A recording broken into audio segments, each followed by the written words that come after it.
सा हॉस्पिटल में लग गया? सामने है, सामने। कहा नाम है हॉस्पिटल को? नाम कहा? हॉस्पिटल ना सरकारी है। अच्छा सर। दोस्तों आज की सबसे बड़ी ब्रेकिंग न्यूज आ गई। सीमा को हॉस्पिटल लेके जाना पड़ गया। हॉस्पिटल कौन लेकर गया और क्यों लेकर गया, आज मैं आपको इसके ऊपर जानकारी दूंगा, इंफॉर्मेशन दूंगा। दोस्तों आप सब लोग जानते हैं कि ये रबूपुरा में हमारे सूत्र मौजूद हैं जो हमें इंफॉर्मेशन देते हैं, जो हमें जानकारी देते रहते हैं, वो मौजूद हैं। तो हमारे सूत्रों ने कंफर्म किया है कि सीमा को हॉस्पिटल लेकर गए हैं। शुरू में आपने छोटा सा ऑडियो क्लिप देखा, सुना, जिसके अंदर हमारे सूत्र ये कंफर्म कर रहे हैं कि सीमा को सरकारी हॉस्पिटल में लेकर गए हैं। लेकिन हॉस्पिटल में क्यों लेकर गए हैं, क्या वजह बनी, आज मैं इसके ऊपर आपको जानकारी देने लगा हूं। पूरी वीडियो आपने देखनी है, बीच में सबूत भी मैं चलाऊंगा, दिखाऊंगा, आपको सुनवाऊंगा कि रबूपुरा से हमें क्या खबर आई है। दोस्तों आप लोगों को याद होगा, बार बार हम लोग बता रहे हैं कि सीमा कभी प्रेग्नेंट नहीं हो सकती। क्यों नहीं हो सकती? कि सीमा ने पाकिस्तान के अंदर रहते हुए अपनी मशीन जो है वो बंद करवाई हुई थी, जो मंसूबा बंदी करवाई हुई थी। तो सीमा इसलिए बच्चे पैदा नहीं कर सकती। ये वजह थी जिसको सीमा बार बार 18 महीने से जो हमें धोखा देती रही, झूठ पे झूठ बोलती रही कि मैं प्रेग्नेंट हो गई, मैं प्रेग्नेंट हो गई, और पता चलता था कि कुछ भी नहीं था। तो अब भी सीमा ने यही प्लान किया है। और सीमा अभी हॉस्पिटल जाने का क्या सीन है मैं आपको बताता हूं। आप गौर कीजिएगा कि मरा हुआ चूहा, झिंगूर, लप्पू ना मर्द जो है वो बिल्कुल मर्द तो है नहीं। अगर मर्द होता तो शायद अब तक कितने बच्चे पैदा हो जाने थे। और सीमा खुद कहती थी ना, अगर मैं पाकिस्तान में होती तो अब तक मेरे से 2-3 बच्चे और पैदा हो जाते। इस मरे हुए चूहे से तो तुझसे एक भी नहीं हो रहा। लेकिन अभी भी तो हैदर भाई के पास आ जाए या पाकिस्तान आ जाए तो तेरे से 3-3 बच्चे जरूर हो जाएंगे। और ये कहती थी ना कि एक अभी बच्चा जो है वो 6 महीने का नहीं होता तो और दोबारा से प्रेग्नेंट हो जाती थी। ये तो ताकत है ना, ये तो मर्द की ताकत है। पाकिस्तानी मर्द ताकतवर है। अब तूने वो लप्पू मरा हुआ चूहा देख लिया जिसके पास कुछ भी नहीं है, तो उससे क्या होना है। तो दोस्तों कल सीमा की तबीयत थोड़ी सी खराब हो गई थी, जिसकी वजह से हॉस्पिटल ले जाना पड़ा। और हॉस्पिटल भी सरकारी हॉस्पिटल जो कि रबूपुरा में ही है, जहां पे ना डॉक्टर अवेलेबल रहते हैं ना मेडिसिन अवेलेबल रहती है। यही एग्जैक्ट लफ्ज वो जो हमारे सूत्रों ने हमें बताया कि वहां पे ना तो डॉक्टर रहता है, ना वहां पे हॉस्पिटल में कोई सुविधाएं उपलब्ध हैं। तो ये सिर्फ सीमा को टोपी ड्रामे के लिए वहां पर लेकर आए थे। दोस्तों एक बात और याद रखिएगा, अब सीमा बार बार कहती है मैं प्रेग्नेंट हूं, मैं बहुत जल्द खुशखबरी देने वाली हूं। याद रखिएगा एक डॉक्टर है जो एपी सिंह के कहने पे सीमा की जांच करता है हर महीने, चाहे वो फेक कर रहा है चाहे झूठ कर रहा है। और उसमें सीमा का नाम लिखा हुआ है, सीमा सैचन मीना। इसके अंदर वो डॉक्टर भी फंसेगा। कल को अगर इसकी इंक्वायरी लगती है तो इसमें डॉक्टर भी फंसेगा, क्योंकि डॉक्टर ने उसका नाम सीमा सैचन मीना कैसे रख दिया। उसका नाम तो सीमा हैदर है और वो तो क्रिमिनल है, वो तो पाकिस्तान से इनलीगल हिंदुस्तान के अंदर एंट्री की है। तो उसका नाम सीमा सैचन मीना कैसे हो सकता है जिस नाम पे उसने डॉक्यूमेंट्स बनवाए। और कल को याद रखिएगा, जब ये टाइम पूरा होगा, बच्चा पैदा होने वाला, तो फिर ये कहेंगे कि ये देखो हमने तो पूरे महीने, हर महीने हम इसकी जांच करवाते थे, मेडिकल करवाते थे, ये सारी रिपोर्ट्स मौजूद है। उस वक्त डॉक्टर भी फंसेगा। फिर डॉक्टर भी कहता फिरेगा मैंने तो सीमा को जानता ही नहीं। जिस तरह वकील पहले एक पंडित जो है वो भाग गया इस चीज से कि मैं तो पंडित ही नहीं हूं, इसी तरह वो डॉक्टर भी कल को यही कहता फिरेगा, सफाइयां देता फिरेगा कि मैं तो डॉक्टर ही नहीं हूं। तो ये डॉक्टर भी फंसेगा।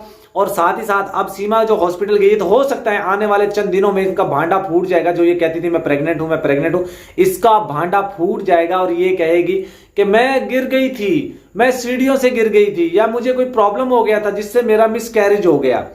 तो ये भी प्लंदा एक बनाने वाले हैं, ये भी एक टोपी ड्रामा करने वाले हैं। याद रखिएगा, मैं आपको वाज़ेह बार बार बोल चुका हूं कि सीमा कभी भी प्रेग्नेंट नहीं हो सकती, क्योंकि उसके अंदर मशीन ही नहीं है। तो फिर ये प्रेग्नेंट कैसे हो सकती है। तो दोस्तों ये थी तमाम तर चीजें जिसकी वजह से सीमा को हॉस्पिटल का जो बहाना बनाया गया है, या उसको वाकई ही लेकर गए हैं। कि आप तमाम दोस्त पहले ये ऑडियो सुन लीजिए। हेलो भैया फोन ही बंद कर गो। अच्छा तो सीमा हॉस्पिटल, हाँ लेके कौन सा हॉस्पिटल में लग गया? सामने है, सामने। कहा नाम है हॉस्पिटल को? नाम कहा है? हॉस्पिटल ना सरकारी है। अच्छा सरकारी हॉस्पिटल में। चलो चंगी वालों मत दवाई दवाई दिवा रहा हूँ उसमें। ठीक है, सही है, चलो ठीक है भाई, मेहरबानी, थैंक यू। ओके। जी दोस्तों आपने ऑडियो सुन ली। मैं पूरी ऑडियो आपको नहीं सुनवा सकता, क्योंकि इसके अंदर उस बंदे का नाम भी है, उसका जो ऑक्यूपेशन भी है कि वो क्या काम करता है। तो इसलिए मैं पूरी ऑडियो आपको नहीं सुना रहा हूं और ना मैं आपको नंबर शो करवाऊंगा यहाँ पे, क्योंकि हमारे सूत्र जो होते हैं वो हमारे लिए बड़े काबिल रिस्पेक्ट होते हैं। कभी भी हम उनकी प्राइवेसी को डिस्टर्ब नहीं कर सकते, ना कभी उनको किसी की इंफॉर्मेशन दे सकते हैं, क्योंकि वो हमें इंफॉर्मेशन देते हैं, वो हमें जानकारी देते हैं। अब सवाल यहाँ पे ये पैदा होता है, बहुत से लोग हमें कहते हैं भाई ये पाकिस्तानी यूट्यूबर्स के साथ क्यों राब्ता करते हैं। तो याद रखिएगा, उनको शायद वहां रबूपुरा के लोगों पे या वहां के जो जर्नलिस्ट हैं या वहां के जो पैनलिस्ट हैं या वहां के जो यूट्यूबर हैं, शायद उनको ऊपर बिलीव नहीं होगा, शायद उनको ऊपर एतबार नहीं होगा, इसलिए वो पाकिस्तानियों के साथ राब्ता करते हैं और वो सीमा को पसंद भी नहीं करते। याद रखिएगा, रबूपुरा में जितने भी लोगों से हमारी बात हुई है वो तमाम तर लोग ये कहते हैं कि हमें सीमा बिल्कुल भी पसंद नहीं है। इसने बहुत गलत किया, बच्चों को जो है इलीगल तरीके से यहाँ लेकर आई, बच्चों की जान खतरे में डालकर आई। हमें इसके ऊपर बहुत ज्यादा गुस्सा है। तो दोस्तों, नित्रपाल का जो बेटा है विकास के हवाले से भी एक बहुत बड़ी मेरे पास ब्रेकिंग न्यूज है।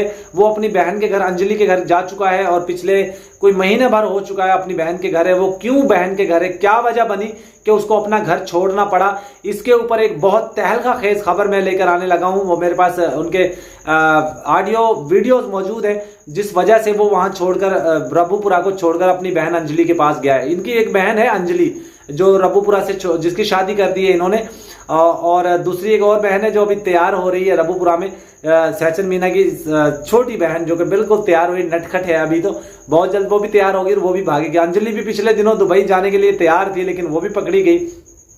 बबीता रानी इसके खिलाफ एफिडेविट जमा करवाने वाली है और मित्रपाल का जो भाई है बाबू, वो भी इसके खिलाफ एफिडेविट जमा करवाने वाले हैं। याद रखिएगा दोस्तों, मेरी एक एक खबर सच साबित होती है और बड़ा सबूत के साथ मैं बात करता हूं। कभी भी ऐसा नहीं होता कि मैं आपको बगैर सबूत के कोई इंफॉर्मेशन, कोई जानकारी दे रहा हूं।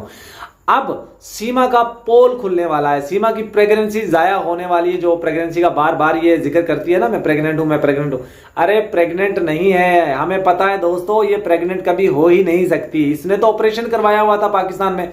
और मैं आपको एक चीज और बताऊं, पाकिस्तान के मुख्तलिफ देहाती जो इलाके होते हैं, जो देहाती इलाके होते हैं, वहां पे गवर्नमेंट की तरफ से एक कुछ प्रोग्राम्स चलते होते हैं जिनमें मनसूबाबंदी, मतलब कम बच्चे पैदा करना और इस तरह की चीजों के लिए तरगीब दी जाती है घरों में। कोई अपनी मर्जी से करवाए, कोई ना करवाए, लेकिन जबरदस्ती नहीं करते वो किसी के साथ। तो सीमा ने पाकिस्तान में रहते हुए अपनी जो कभी जो है मां भी नहीं बन सकती। याद रखिएगा, हम आपको बार बार बता चुके हैं।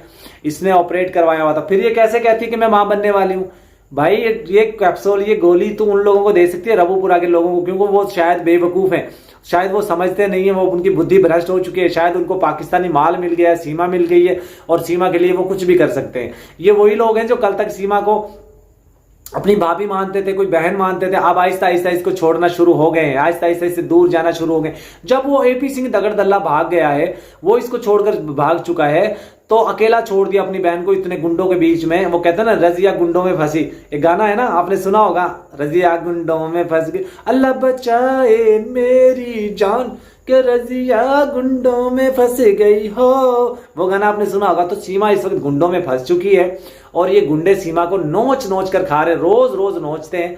और फरहान के हवाले से दोस्तों एक मेरे पास ऑडियो कॉल मौजूद है, वो भी मैं आपके चलाने वाला हूं फरहान के हवाले से। और जो सैचन है, सैचन के हवाले से भी रबूपुरा से मेरे पास बहुत बड़ी खबर है, वो भी मैं चलाने वाला हूं। नेक्स्ट वीडियो उसी के ऊपर होगी। आप सबका वीडियो को देखने का बहुत शुक्रिया। अल्लाह।